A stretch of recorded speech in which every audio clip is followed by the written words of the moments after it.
Bienvenue dans Kinément Votre, le podcast qui vous aide à mieux comprendre votre corps pour mieux vivre avec lui. Ici, on démêle le vrai du faux, on brise les idées reçues et surtout, on apprend à être en harmonie avec soi-même. Je m'appelle Aurore, je suis kiné indépendante en Belgique depuis 2015 et chaque mois, je vous propose d'échanger sur diverses pathologies, de vous donner des conseils pratiques et des clés de prévention pour prendre soin de vous. Que vous soyez en voiture, dans votre canapé ou en pleine séance de sport, prenez donc quelques minutes pour découvrir comment votre corps fonctionne, ce qui peut le perturber et comment le garder au top de sa forme. Alors préparez-vous, ici on parle santé, on parle bien-être, mais surtout on parle de vous.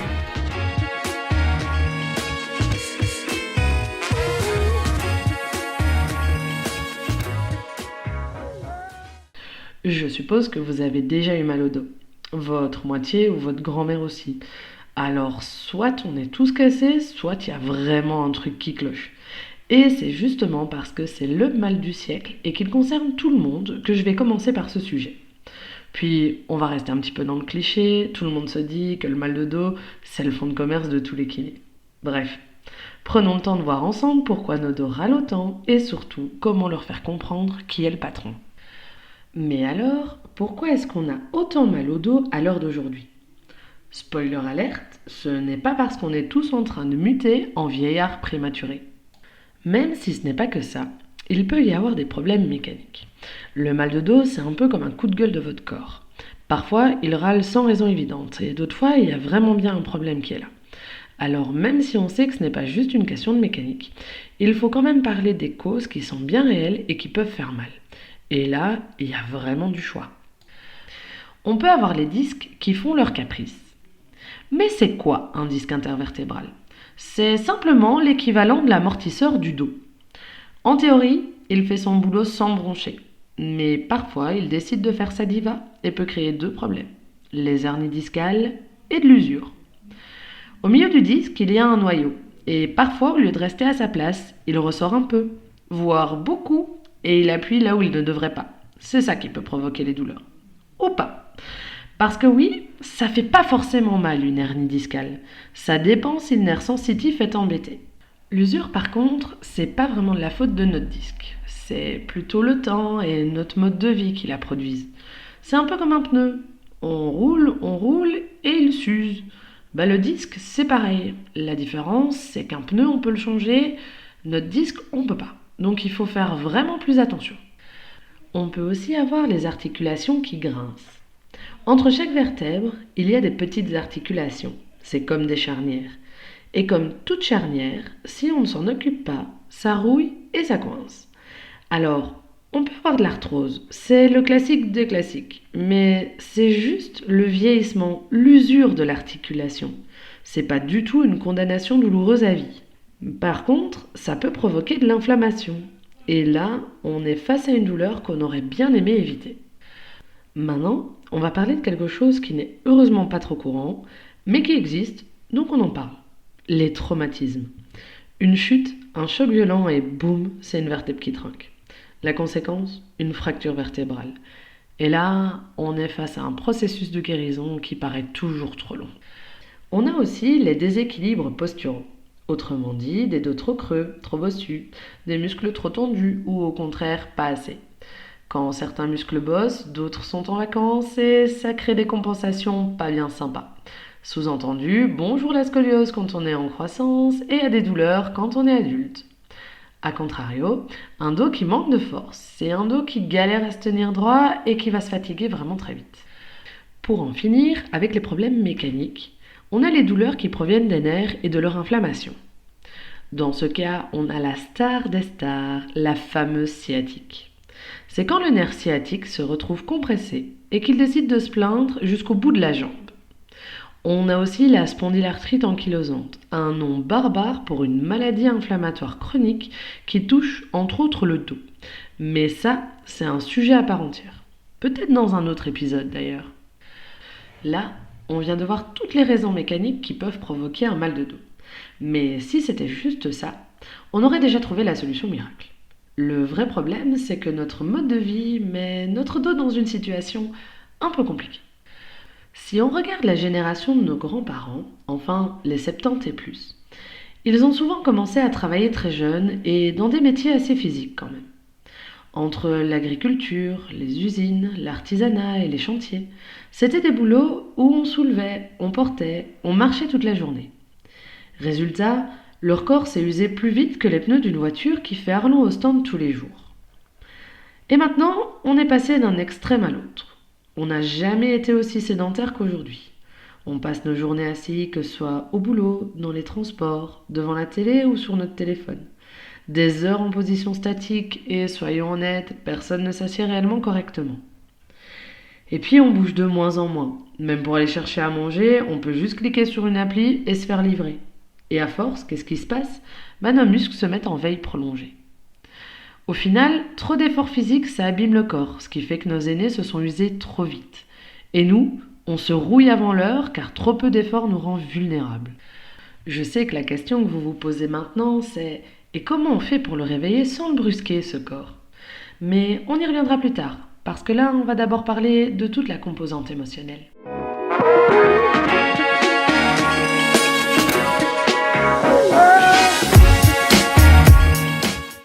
Tout ce qu'on ne dit pas, tout ce qu'on garde pour nous, et surtout en nous, notre corps nous le reclaque au visage, ou plutôt dans le dos à vrai dire. On va parler du stress parce que c'est un exemple que tout le monde a déjà vécu, qui n'est pas stressé à l'heure actuelle après tout. Vous avez déjà eu cette sensation d'épaule crispée après une grosse journée. C'est pas un hasard. Le stress, c'est comme un bouton on-off sur vos muscles. Dès qu'il est là, les muscles se contractent tout seuls. Et en premier, ce sont les trapèzes du haut du dos, ainsi que les lombaires qui trinquent. Puis, si le stress devient chronique, ça se propage partout dans le dos. Et on oublie comment se relâcher. Alors les douleurs deviennent permanentes. Mais au départ, il n'y avait pas de vraie cause physique. Mais alors il est où le problème? Au final, c'est notre posture qui nous trahit, parce qu'elle, elle ne ment jamais. Quand on est stressé, on est sous tension, complètement tendu, en mode prêt à l'attaque. Résultat, on a un dos en béton armé, et souvent des épaules tellement remontées qu'on a l'impression qu'on voudrait aller les coller aux oreilles.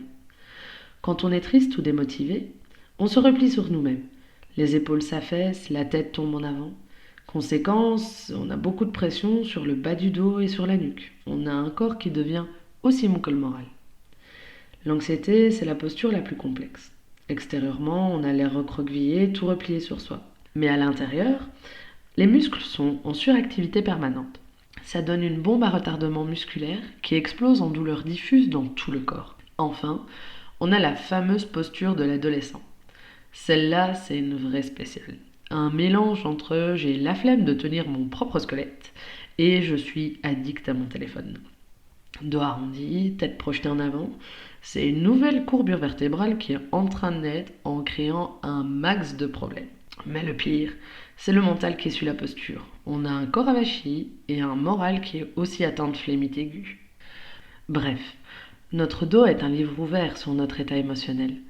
Et s'il commence à trop parler, c'est peut-être qu'il est temps de l'écouter.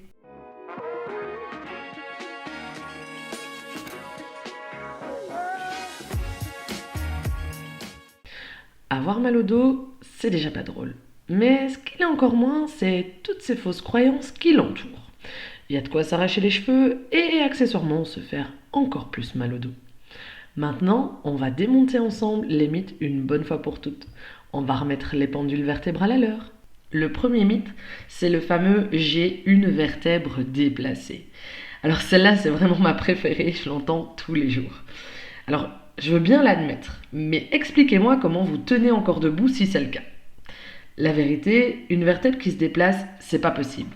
Sinon, ce serait l'anarchie dans la colonne et on finirait tous en mode spaghetti trop cuit. Ce qu'il se passe, c'est qu'une ou des vertèbres perdent de leur mobilité. Et donc, on peut ressentir des tensions musculaires, des inflammations des articulations et parfois même des nerfs. Donc oui, il peut y avoir des blocages, mais ce ne sont pas des os qui se baladent, plutôt des restrictions de mouvement, qui peuvent être corrigées par des exercices et des soins adaptés.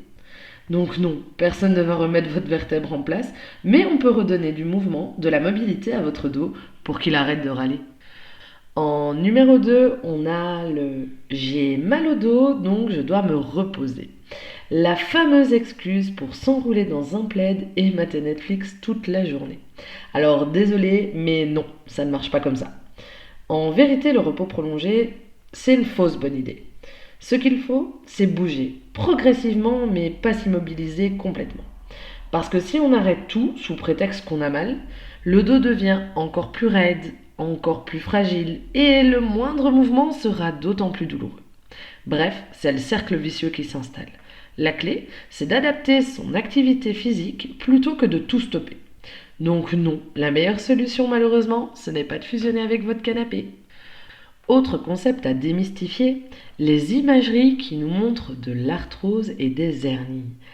Beaucoup de gens pensent que les imageries, c'est la preuve ultime. Soit on ne voit rien, donc on s'invente des douleurs, soit on voit quelque chose de bizarre, donc forcément ça fait mal. Mais la vérité, c'est qu'une radio, un scanner ou une IRM, ça ne montre absolument pas votre douleur, ça montre juste l'anatomie de votre dos. On voit de l'arthrose? Oui. Votre colonne est usée. Et vous savez quoi? Au niveau cervical, ça commence toujours avant 30 ans. On voit une hernie? Oui. Mais si elle n'appuie pas sur le nerf, elle ne fait pas mal. Alors, l'imagerie, c'est un outil, mais c'est vraiment pas la boule de cristal. La boule de cristal, c'est l'examen clinique de votre kiné et votre ressenti à vous en tant que patient. Le dernier mythe, mais non le moindre, sur le mal de dos, c'est la fameuse phrase: ah non, je ne fais pas de sport parce que j'ai mal au dos. Combien de fois je ne l'ai pas entendu? Alors qu'en réalité, c'est justement ce qui pourrait vous aider. Le sport, ça ne détruit pas le dos. Au contraire, ça le protège. Mais par contre, il faut bien choisir son activité et surtout l'adapter. Il ne faut pas arrêter. Le sport, ce n'est pas un ennemi. Au contraire, c'est comme un médicament naturel. Mais il faut savoir l'utiliser intelligemment. Alors, maintenant qu'on a démystifié tout ça, on peut passer aux choses sérieuses. Comment on fait pour réellement prendre soin de son dos? Et quelles sont les vraies solutions efficaces? C'est ce qu'on va savoir maintenant.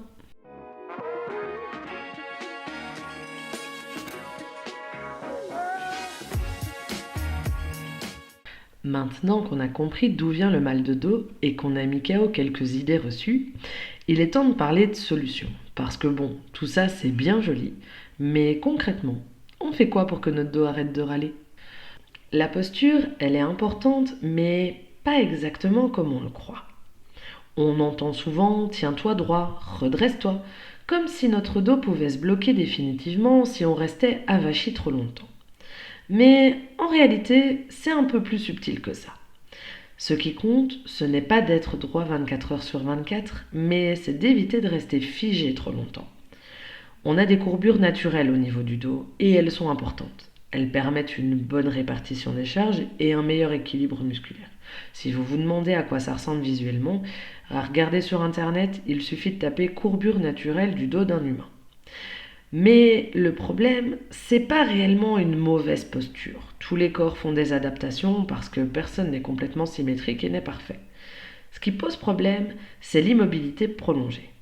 Peu importe comment vous êtes assis sur une chaise, dans un canapé, tant que vous variez les positions et que vous bougez régulièrement, votre dos sera content. Et au niveau de l'espace de travail, c'est la même chose. On vous vend des bureaux réglables, des chaises ultra ergonomiques et même des coussins spéciaux pour préserver notre dos, s'il vous plaît. C'est bien, mais ça ne fait pas tout. Bien régler son bureau, bien régler sa chaise, mais pour rester figé 8 heures d'affilée, votre dos il ne sera quand même pas content. L'idéal, c'est d'alterner les positions, de se lever toutes les 45 minutes, 1 heure et de bouger. En gros, la meilleure posture, c'est toujours changer de posture. Pour avoir un dos solide, un dos qui sait se défendre, on a 2 piliers essentiels: le renforcement et la détente du dos. Pourquoi renforcer son dos? Un dos bien musclé est bien plus résistant aux contraintes du quotidien. Ça permet d'éviter trop de compensation et donc des douleurs chroniques. Mais attention, quand je parle de renforcer son dos, je parle de le renforcer encore une fois intelligemment. Et je ne parle pas que des dorsaux ou des lombaires. Un dos fort, ça passe aussi par des abdos solides, des fessiers toniques et même des jambes bien musclées. Et alors, vous allez me dire, pourquoi détendre son dos aussi? C'est tout à fait l'inverse. C'est parce qu'un muscle trop crispé se fatigue vite et deviendra douloureux. Travailler la mobilité, les étirements, ça permet d'éviter des blocages et des tensions musculaires qui restent. Et la respiration, ça joue aussi un rôle énorme. Parce que oui, parlons-en de la respiration. Si vous croyez que ça n'a rien à voir avec votre dos, eh bien détrompez-vous. On va en revenir à notre exemple de tout à l'heure avec le stress. Le stress intense, ça tend votre dos. Et c'est normal. La raison principale, c'est votre diaphragme. En fait, le diaphragme, c'est le lien entre la respiration, le stress et les tensions dans le dos. Il est directement attaché à votre colonne vertébrale. Donc quand vous respirez mal, une respiration courte, bloquée, en mode je serre les abdos en permanence, vous créez des tensions inutiles dans le dos. En fait, le diaphragme, il fonctionne comme un piston. Et si ce piston est bloqué, ça met tout le système sous tension. La respiration, ça détend aussi l'esprit. Quand on respire profondément, on envoie un message à son cerveau en disant « tout va bien, détends-toi ». C'est une arme secrète contre le stress, l'anxiété et les tensions musculaires qui y sont associées. En fait, une bonne respiration, ça donne un dos plus relâché et un mental plus apaisé. En gros, c'est un antidouleur naturel et en plus, c'est gratuit. Depuis tout à l'heure, je vous explique que le mouvement, c'est la clé. Mais en fait, c'est encore plus que ça. L'inactivité est le vrai problème. Alors, pourquoi est-ce qu'elle est bien plus dangereuse que le mouvement? C'est parce qu'un muscle qui ne bouge pas devient raide, faible et douloureux. Une articulation qui ne bouge pas, elle va s'user beaucoup plus vite. Et donc, un dos qui reste figé trop longtemps finit toujours par se plaindre. Ce qui fait que bouger, oui, c'est essentiel. Mais surtout, retenez-le comme ça, ne pas bouger, c'est une catastrophe pour notre dos. C'est pour ça que maintenant, on va parler du sport. Parce que si on ne peut pas rester inactif, qu'est-ce qu'on peut faire? Eh bien en fait, on peut tout faire.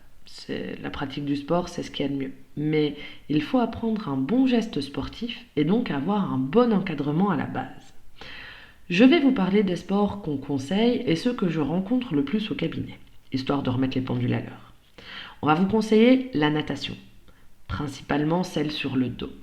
La natation, c'est le top du top. Ça travaille tout, vous n'êtes pas en charge parce que vous êtes dans l'eau. Honnêtement, je pense qu'il n'y a pas mieux pour votre dos. On conseille aussi beaucoup pilates et yoga. C'est du renforcement en douceur et franchement, ça passe chez tout le monde. On a la marche et la randonnée. Simple, mais ultra efficace.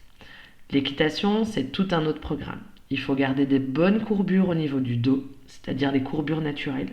Et il faut apprendre à bien suivre le cheval. Ça veut dire avoir une bonne assiette, mais ça, seuls les cavaliers le comprendront. On a aussi tout ce qui est gainage.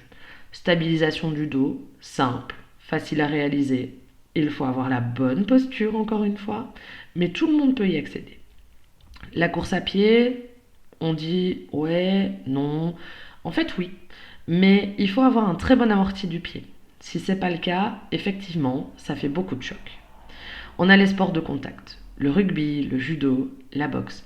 Bon, j'ai pas de contre-argument, les chocs peuvent être violents pour la colonne, mais dans l'apprentissage, on apprend à se muscler dans le bon sens pour pouvoir tout encaisser. Et puis on a la musculation. Si c'est mal encadré, pareil, si les gestes sont mal réalisés, vous allez prendre un abonnement chez le kiné. Alors justement, pour finir ce podcast, on va parler de la kiné. Quand est-ce qu'on va consulter un kiné à votre avis? Si la réponse qui vous vient à l'esprit c'est quand j'ai vraiment mal, alors stop.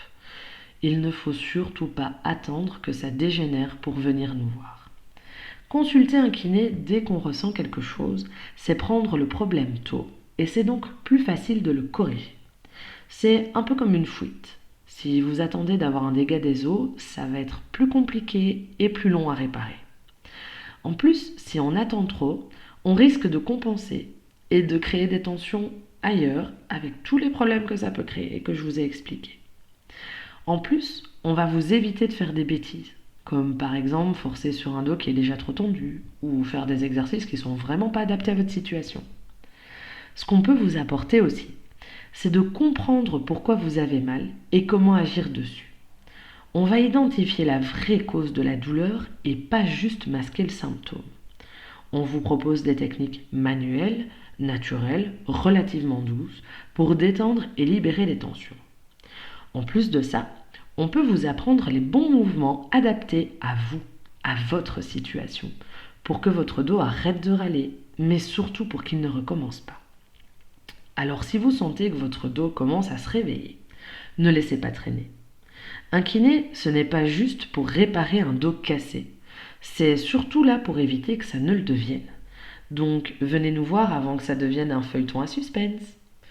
Vous l'aurez compris, votre dos n'est pas un petit être fragile à surprotéger. Mais si vous lui faites vivre l'enfer, il saura vous le faire payer. Alors on bouge, on se renforce, on respire et surtout on évite de rester planté là comme un flamant rose sur une jambe toute la journée. Mais si malgré tout ça votre dos continue de râler, ne jouez pas les héros. Venez voir un kiné avant que ça ne devienne un scénario catastrophe. On est là pour ça. Et promis, on ne vous jugera pas. Ou juste un petit peu si vous mettez 6 mois avant de venir nous voir. Allez, prenez soin de vous et de votre dos. Et surtout, souvenez-vous, un dos heureux, c'est un dos qui bouge. À très vite pour un nouvel épisode. Ça y est, maintenant on en sait un peu plus sur notre santé. Mais avant de vous laisser filer, je voulais vraiment vous remercier. Vous. Oui, vous, de l'autre côté. Si vous êtes encore là, c'est que cet épisode vous a parlé. Qu'il vous a peut-être donné des pistes pour mieux comprendre votre corps ou pour prendre soin de vous autrement. Alors si vous voulez soutenir cette aventure, rien de plus simple. Un petit like, un partage ou même une recommandation à votre entourage, parce que la prévention, c'est un cadeau que l'on peut tous offrir. On se retrouve prochainement pour un nouvel épisode. Et d'ici là, bougez, respirez et surtout, prenez soin de vous. Mais genre, vraiment soin de vous.